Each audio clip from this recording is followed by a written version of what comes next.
What's up? Travis here, TravisStutzel.com, trainaggressive.com, and just here sitting in my gym at the Forged Athlete here in Omaha, and I got a little bit of a surprise over the weekend. One of my old clients, Ronin, just hit me up with a text message and let me know he was in town, and so he came in and went through a session, and so I said I have to interview you because I think Ronan's story is, it's an awesome story as far as when you first came into the gym.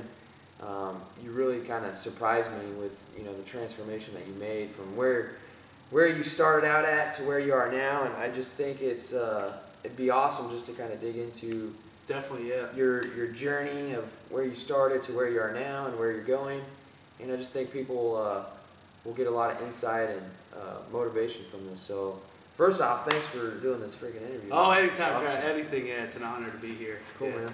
So yeah, why don't you kind of introduce yourself, and we'll go from there. Sure. My name's Ronin. I'm 27 years old. Right now I'm a Marine Corps officer, just about to go to infantry officer course, but like Travis said, this was back maybe a couple years ago. Rolled into Travis's gym, didn't really know much about fitness. Really, Travis took me under his wing, became a real mentor, real great strength coach, and got me in the right mindset about training, and not only like just lifting in the gym, but about living life and setting and accomplishing goals for yourself. So yeah, I came in, this was probably about January 2011.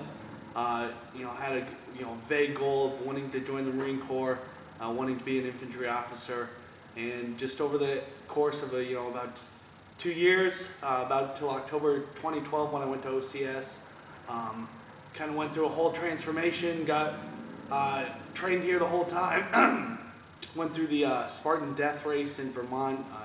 Travis did a couple blog posts, we did a couple interviews about that, but it's just been a legendary journey, and just kind of changed my whole mindset about training and living life. So that's where I'm at now. Awesome. So one of the things I wanted to dig in is just kind of the overall mindset shift that just kind of occurred from when you first came in here. Because I could tell when you first came in here, your mindset was just, it wasn't there, and then at some point it just, the switch flipped on. So why don't you just tell us about, I guess, what did you do? Because I know some people are out there, trying to accomplish different goals, but it's almost like they're going through the motions. So I guess talk about that mindset shift, or that switch, or I guess what happened to really kind of transform and switch the path that you're taking. I think for me, I know it was just trying to survive in life, and then I realized for all the goals I wanted to do and everything I wanted to do in life, you have to switch from surviving and you have to seek to thrive. So instead of seeking to survive, you have to seek to thrive. And instead of like, just, trying to get through each problem one at a time, I think you have to attack each situation, like, and, ask yourself every day is, how do I win? Like for the Marine Corps, it's like, how do I accomplish the mission? How do I, achieve that next objective? And I don't know what it was. I think there was no eureka moment. I think that's how it is for all training. It's just a long process, and like, the graffiti in the back says like, no athlete is born, like you have to be forged. And it's like, it's a long process. And I mean, if anyone's going to train with Travis, he is no gimmick. You'll never see him doing like $19.95 commercials online, like, results guaranteed in 3 days. Like, if you're going to train with Travis, you have to be 100% committed. Like, he doesn't waste his time. And if you devote yourself 110%, like he always asks, like, he's going to give 110% to you. And really, like, the goals you set for yourself, like, those are your limits. And even training here, you find, like, you have to get to your limit and then surpass it. And I've just found in everything that you do, you have to, push yourself to that mental, physical limit, and then push yourself beyond that. Yeah, it's true. And I think what you first mentioned there, it's not just about surviving, it's about thriving. So it's not just about getting by. Like, 9 out of 10 people in the world, that's what they're doing. They're just doing enough to get by, to survive, so to speak. And that's, that what that makes me think about is like when I used to play football. You're going to be playing like a team that isn't as good as you. You already know it. You're better than them on paper. So a lot of times you play not to lose, so you just play good enough to win.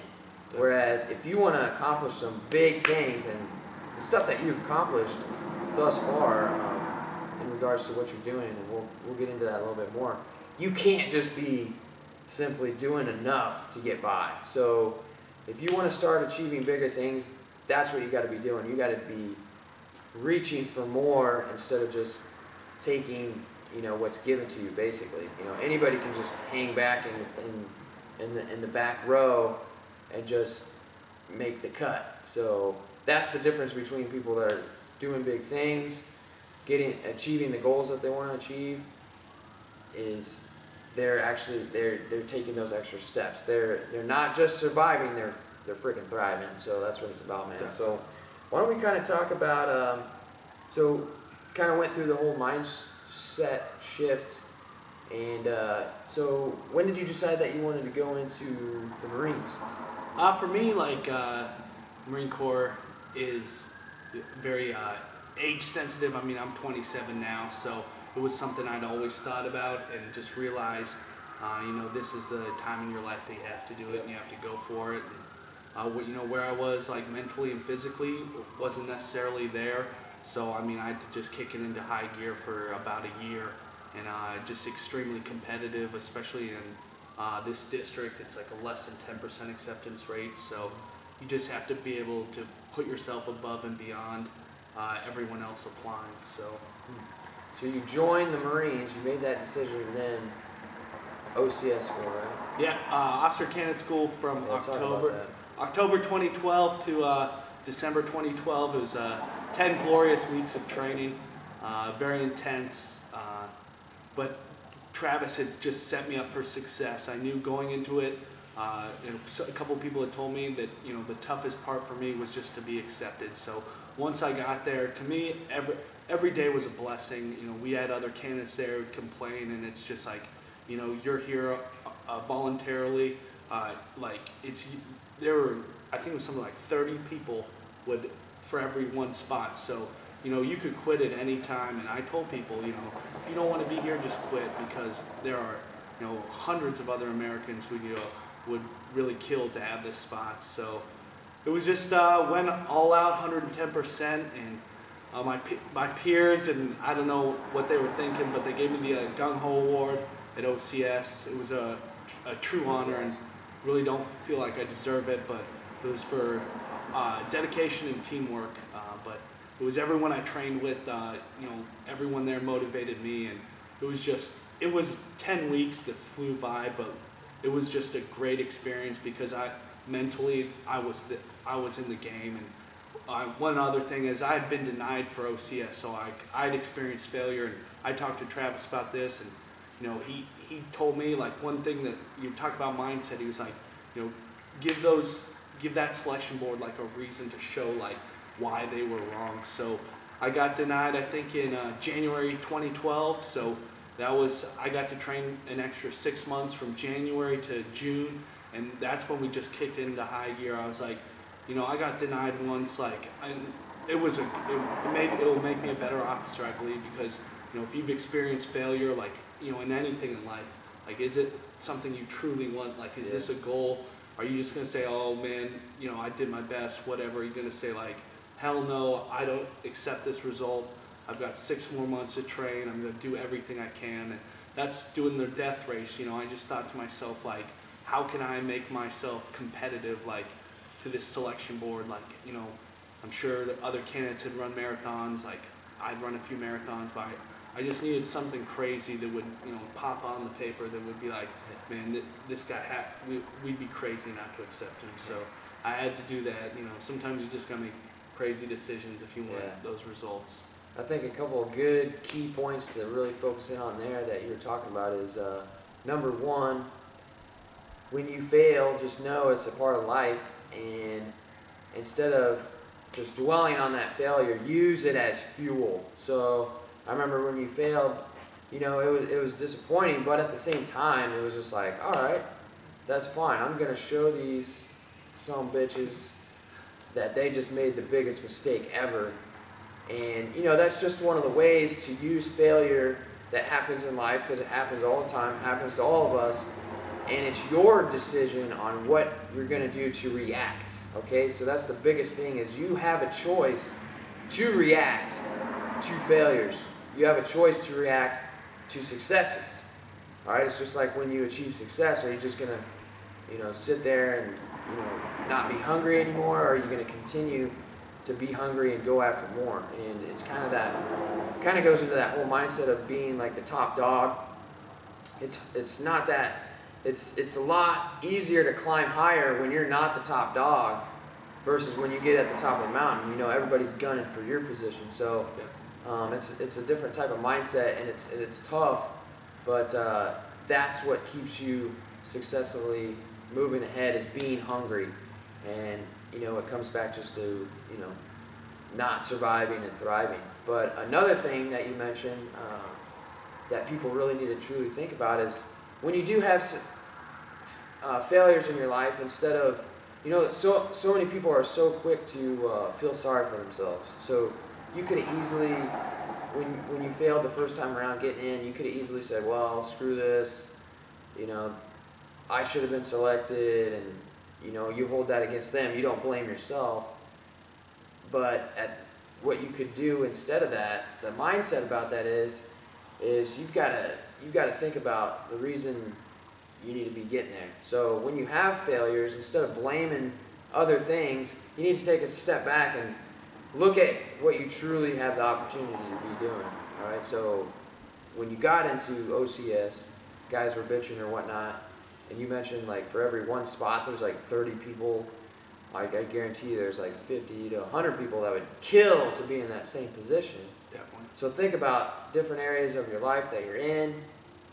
When you do have failures, instead of, you know, feeling sorry for yourself or feeling sorry for the opportunities that you might have, you need to take a step back and, you know, look at the opportunities that you do currently have and think about the position that you're currently in, and, you know, instead of kind of bitching about it, so to speak. So, because a lot of times we don't truly know how good we actually do have it, you know, even though that we don't get something that we want, you're still in a good position, you know, but just don't quit for it. So that's some good stuff, man. Let's talk a little bit about the death race. I know I interviewed you a couple times about that, but people are always asking about those types of races and stuff like that. So I guess just kind of run through a little bit of that. Sure, yeah. So obstacle racing, Tough Mudder, Spartan Race.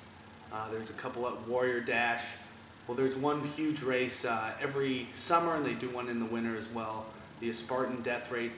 Spartan Death Race. It's up in Pittsfield, Vermont. It's one of those races. They try to make it a reflection on life almost, and they try to go back to this hunter-gatherer warrior spirit in which you have to fight for survival. You have to fight for every meal. You have to, you know, trek long distances. So it was, it was in June of 2012.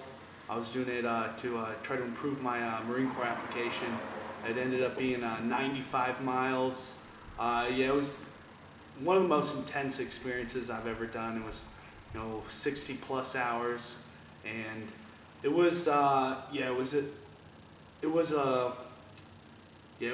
something where like you had to look within yourself and feel, am I capable of accomplishing this? And to me, the reason why I was doing it, you know, being able to put on my Marine Corps application, like I knew, like it was either success or like die to me. Like I thought, you know, if I break my leg doing this, like I'll have one other leg to crawl on.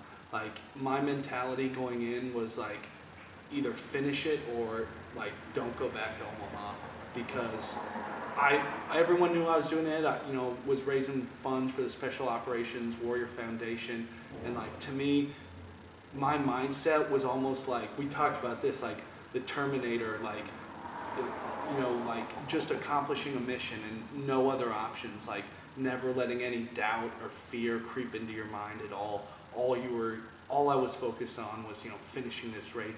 And the Spartan Death Race is different in other races in that you don't know when the finish is, like a reflection of life almost. You don't know when the end is. So it was, ridiculous, absurd challenges. They had one of the final challenges was rolling on the ground for 1.5 miles, which if you've ever rolled down a hill, you know how dizzy you get. And that was just one of the challenges. There's swimming involved, tons and tons of hiking, carrying up huge logs, chopping wood. It was an ultimate race and an ultimate test of human will. You don't have to be big, you don't have to be strong, you just have to have the iron will. You have to be able to go out there and grind and just, I think the number one thing, if anyone's ever considering doing a race like that, is you have to go in saying, I will finish or die. You have to never quit, you have to never give up, you have to, in your mind, I think Sun Tzu says, every battle is won or lost before it's ever fought. That's, I think, how life is. You're gonna decide whether or not you're gonna win. And it's not only the will to win, but also the will to prepare to win as well. Training way beforehand with you. I signed up for the race 2 weeks before because I just found out about it. But people were so surprised, you haven't trained for it, you haven't trained for it. But I had been training for well over a year. Yeah. I just didn't know that I was training for that race. Yeah. I think those are all really good points, good stuff about that. One of the biggest things I think in that regard is, and I think one of the reasons you finished that race is not only going in, knowing you're going to finish no matter what, but you had a big reason why you were doing the race. You're obviously you wanted to use that success in the race for everything else, but at no cost were you going to fail. But Yeah. The big thing is, with anything that you do, you always need to make sure you have some sort of why behind it. And I talked about this with an ex-Navy SEAL the other day. I was telling you about that. And that's one of the things that he talked about in regards to the guys that finish BUDS, that get through BUDS training and actually become an actual Navy SEAL, from going into finishing. Those guys are the guys that have strong whys. It's not just, I want to do the Navy SEAL so I can say I'm a Navy SEAL, I'm a badass, or I want to do this death race so I can just say I did it and I'm a badass. There was a lot deeper reasons why you did that, and when it comes down to grind time, when your mind is just saying, is maybe saying, do I go forward or do I quit? That why is your safety net. All right, so you need to have that sort of why for pretty much everything you do if you want to really push through and get success. So that's good stuff, man. So why don't we just kind of final out? I guess, what are your plans from here? How do you keep climbing the ladder of success? I mean, you've done some awesome stuff. You've pushed through some very physically and mentally challenging things. As far as your success has gone with the Marines, it just doesn't surprise me that I keep seeing updates like, oh, you're going to be doing this, you're going to be doing this. So it's obviously it's that mindset of just always staying hungry. But I guess what's left? What are you gunning for? Yeah, I'm at the very beginning of my career in the Marine Corps. Just graduated the basic school. Got selected as an infantry officer, a great honor and privilege. So I'll be in pre-training, almost just a lot of physical fitness, a lot of reading and reflection on Marine Corps documents. And then the infantry officer course will start October 3rd and graduate December 20th. So about 13 weeks, and this is one of the most intense courses that the Department of Defense has to offer. So for me, we talked about goals, just this is the next goal, and same mindset, never quit, never give up, only mission accomplishment. So for me, like we've talked about before, it's celebrate your victories, but keep that celebration short. Always focus on what's next, what's my next goal. So for me, this is the next goal. It's an honor to be able to attend. Just very excited and just looking forward to these next couple months, just training and being ready to thrive again. So. What did you say they called it? Yeah, the man course. It's a rite of passage in the Marine Corps, and especially in the infantry community. So to even be selected is an honor, but seeking to thrive instead of just survive in this course is my goal. So good, man. So yeah, a lot of good stuff right there to use to help you bring more success your way, physically, mentally, for sure. Any last words before we cut out, man? Just live an aggressive lifestyle. Always train hard. Never give up. This is the one life we have to lead. One life we have to live. So make it a good one. Good stuff, man. So implement what we talked about. That's the biggest thing. Instead of just keeping this information in your head, biggest thing is to take action on it. So thanks for watching in. Thanks, Ronan, for taking the time, brother. Travis, pleasure. And keep living aggressive, getting strong, going 110% ham. As always, we are out.